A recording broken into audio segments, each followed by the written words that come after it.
Hey, everybody. We're going to do the January 26th daily Bible reading, and we're going to start out in Exodus chapter 2, verse 11, and go through chapter 3, verse 22. And then we're going to go to Matthew chapter 17, verses 10 through 27, and then Psalm 22, 1 through 18, and then Proverbs chapter 5, 7 through 14. And Moses has grown up in the Pharaoh's palace. And so this is where we pick up in Exodus. Many years later, when Moses had grown up, he went out to visit his own people, the Hebrews, and he saw how hard they were forced to work. During his visit, he saw an Egyptian beating one of his fellow Hebrews. After looking in all directions to make sure no one was watching, Moses killed the Egyptian and hid the body in the sand. The next day, when Moses went out to visit his people again, he saw two Hebrew men fighting. "Why are you beating up your friend?" Moses said to the one who had started the fight. The man replied, "Who appointed you to be our prince and judge? Are you going to kill me as you killed that Egyptian yesterday?" Then Moses was afraid, thinking, "Everyone knows what I did." And sure enough, Pharaoh heard what had happened, and he tried to kill Moses. But Moses fled from Pharaoh and went to live in the land of Midian. When Moses arrived in Midian, he sat down beside a well. Now the priest of Midian had 7 daughters who came as usual to draw water and fill the water troughs for their father's flocks. But some other shepherds came and chased them away. So Moses jumped up and rescued the girls from the shepherds. Then he drew water for their flocks. When the girls returned to Reuel, their father, he asked, "Why are you back so soon today?" "An Egyptian rescued us from the shepherds," they answered, "and then he drew water for us and watered our flocks." "Then where is he?" their father asked. "Why did you leave him there? Invite him to come and eat with us." Moses accepted the invitation, and he settled there with him. In time, Reuel gave Moses his daughter Zipporah to be his wife. Later, she gave birth to a son, and Moses named him Gershom, for he explained, "I have been a foreigner in a foreign land." Years passed, and the king of Egypt died, but the Israelites continued to groan under their burden of slavery. They cried out for help, and their cry rose up to God. God heard their groaning, and he remembered his covenant promise to Abraham, Isaac, and Jacob. He looked down on the people of Israel and knew that it was time to act. One day Moses was tending the flock of his father-in-law Jethro, the priest of Midian. He led the flock far into the wilderness and came to Sinai, the mountain of God. There the angel of the Lord appeared to him in a blazing fire from the middle of a bush. Moses stared in amazement. Though the bush was engulfed in flames, it did not burn up. "This is amazing," Moses said to himself. "Why isn't that bush burning up? I must go see it." When the Lord saw Moses coming to take a closer look, God called to him from the middle of the bush, "Moses, Moses." "Here I am," Moses replied. "Do not come any closer," the Lord warned. "Take off your sandals, for you are standing on holy ground. I am the God of your father, the God of Abraham, the God of Isaac, and the God of Jacob." When Moses heard this, he covered his face because he was afraid to look at God. Then the Lord told him, "I have certainly seen the oppression of my people in Egypt. I have heard their cries of distress because of their harsh slave drivers. Yes, I am aware of their suffering. So I have come down to rescue them from the power of the Egyptians and lead them out of Egypt into their own fertile and spacious land. It is a land flowing with milk and honey, the land where the Canaanites, Hittites, Amorites, Perizzites, Hivites, and Jebusites now live. Look, the cry of the people of Israel has reached me, and I have seen how harshly the Egyptians abuse them. Now go, for I am sending you to Pharaoh. You must lead my people Israel out of Egypt." But Moses protested to God, "Who am I to appear before Pharaoh? Who am I to lead the people of Israel out of Egypt?" God answered, "I will be with you, and this is your sign that I am the one who has sent you. When you have brought the people out of Egypt, you will worship God at this very mountain." But Moses protested, "If I go to the people of Israel and tell them, 'The God of your ancestors has sent me to you,' They will ask me, 'What is his name?' Then what should I tell them?" God replied to Moses, "I am who I am. Say this to the people of Israel, 'I am has sent me to you.'"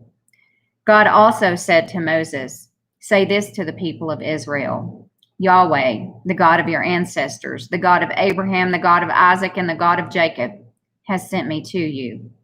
This is my eternal name, my name to remember for all generations.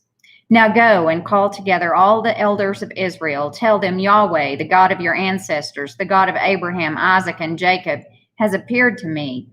He told me, I have been watching closely, and I see how the Egyptians are treating you. I have promised to rescue you from your oppression in Egypt.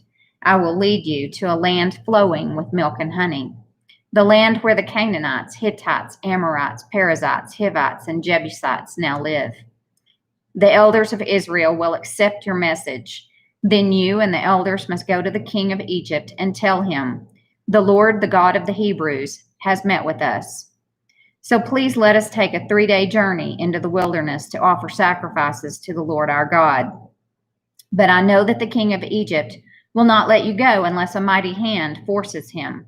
So I will raise my hand and strike the Egyptians, performing all kinds of miracles among them. Then at last he will let you go, and I will cause the Egyptians to look favorably on you. They will give you gifts when you go, so you will not leave empty-handed. Every Israelite woman will ask for articles of silver and gold and fine clothing from her Egyptian neighbors and from the foreign women in their houses. You will dress your sons and daughters with these, stripping the Egyptians of their wealth." Matthew chapter 17, verses 10 through 27. Then his disciples asked him, "Why do the teachers of religious law insist that Elijah must return before the Messiah comes?" Jesus replied, "Elijah is indeed coming first to get everything ready. But I tell you, Elijah has already come, but he wasn't recognized, and they chose to abuse him. And in the same way, they will also make the Son of Man suffer." Then the disciples realized he was talking about John the Baptist. At the foot of the mountain, a large crowd was waiting for them. A man came and knelt before Jesus and said, "Lord, have mercy on my son. He has seizures and suffers terribly. He often falls into the fire or into the water. So I brought him to your disciples, but they couldn't heal him." Jesus said, "You faithless and corrupt people, how long must I be with you? How long must I put up with you? Bring the boy here to me." Then Jesus rebuked the demon in the boy, and it left him. From that moment, the boy was well. Afterward, the disciples asked Jesus privately, "Why couldn't we cast out that demon?" "You don't have enough faith," Jesus told them. "I tell you the truth. If you had faith, even as small as a mustard seed, you could say to this mountain, 'Move from here to there,' and it would move. Nothing would be impossible."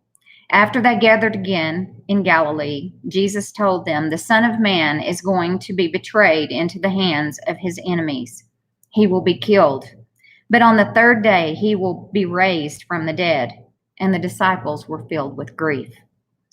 On their arrival in Capernaum, the collectors of the temple tax came to Peter and asked him, "Doesn't your teacher pay the temple tax?" "Yes, he does," Peter replied. Then he went into the house. But before he had a chance to speak, Jesus asked him, "What do you think, Peter? Do kings tax their own people or the people they have conquered?" "They tax the people they have conquered," Peter replied. "Well, then," Jesus said, "the citizens are free. However, we don't want to offend them, so go down to the lake and throw in a line. Open the mouth of the first fish you catch, and you will find a large silver coin.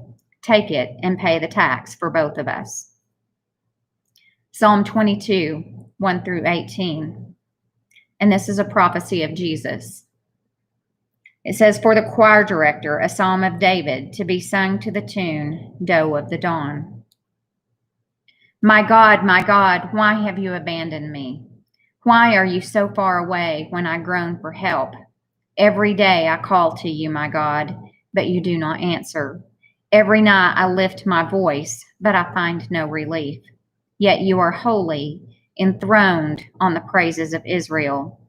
Our ancestors trusted in you and you rescued them. They cried out to you and were saved. They trusted in you and were never disgraced. But I am a worm and not a man. I am scorned and despised by all. Everyone who sees me mocks me. They sneer and shake their heads, saying, "Is this the one who relies on the Lord? Then let the Lord save him. If the Lord loves him so much, let the Lord rescue him." Yet you brought me safely from my mother's womb and led me to trust you at my mother's breast. I was thrust into your arms at my birth. You have been my God from the moment I was born. Do not stay so far from me, for trouble is near, and no one else can help me.